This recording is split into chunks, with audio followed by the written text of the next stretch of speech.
Hello, and thank you for being here. My name is Michelle Shelton, and I'm a registered dietitian and certified coach. And I'm here to share with you the success factors that I share with my clients when they come to me for a health transformation and to make changes for better health in their lives. I support people in making health transformations and healing their relationship with food, with their bodies, and with themselves so they can nourish themselves, become healthy, and be who they were meant to be. And so these are success factors. They're not rules, but they're things that I have found that make that process easier. And I want to share the first one with you in this video.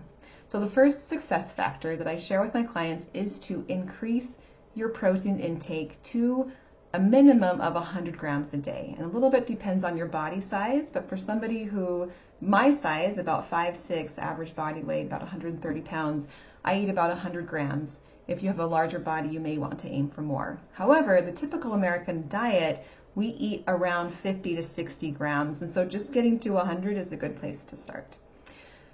In our American diet, we tend to eat a pretty low protein breakfast, right? It's a lot of cereal, toast, bagels, right? Really high carb meals, not a lot of protein. Lunch maybe is a little bit better with maybe some chicken breast on a salad or a sandwich that's got some meat on it. And then at dinner is where we have most of our protein, right? We have a burger, or we have a chicken breast or fish or steak or whatever that looks like at dinner time tends to be higher protein. So all of that together adds up to around 50 to 60 grams. And so what I want to suggest to you is to increase your protein intake beginning with more protein in the morning, specifically a minimum of 30 grams in your first meal of the day. So this is based on research from Dr. Don Layman, who is an emeritus professor of nutrition at the University of Illinois, and he's done a lot of research on protein and the benefits of protein in health and in our bodies. And what he found in his research is that beginning your day with a minimum of 30 grams of protein kicks off muscle protein synthesis, which is the process of just sort of maintaining muscle health. We're not talking about bodybuilding, right, where you're bulking up or adding muscle.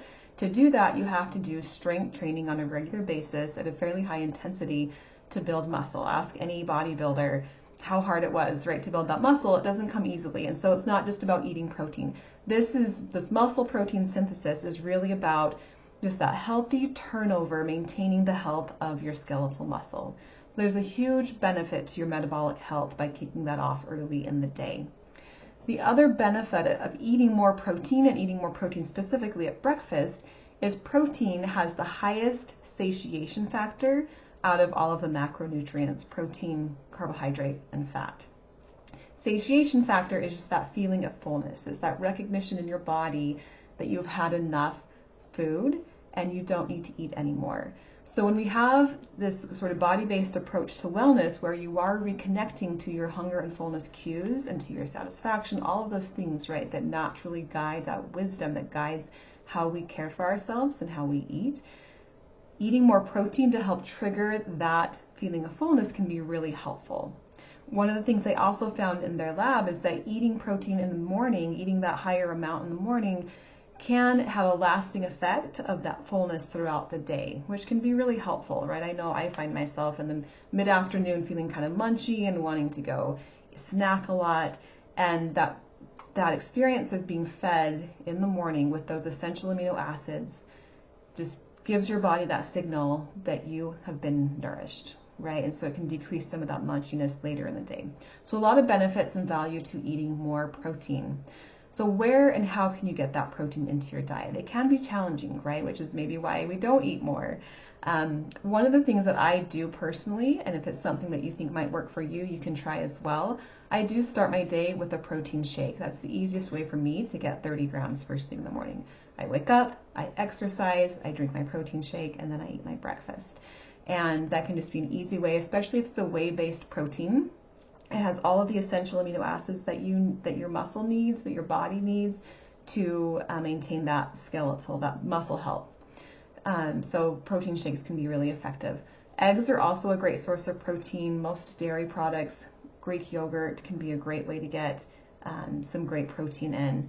Throughout the day, then as you move on from breakfast, eating lean meats, chicken breast, fish, eating more whole grains. It's not a sufficient source on its own, but whole grains versus refined grains tends to have more protein in it, as do nuts, beans, and legumes. So those are all really great sources and ways to bring in more protein into your diet.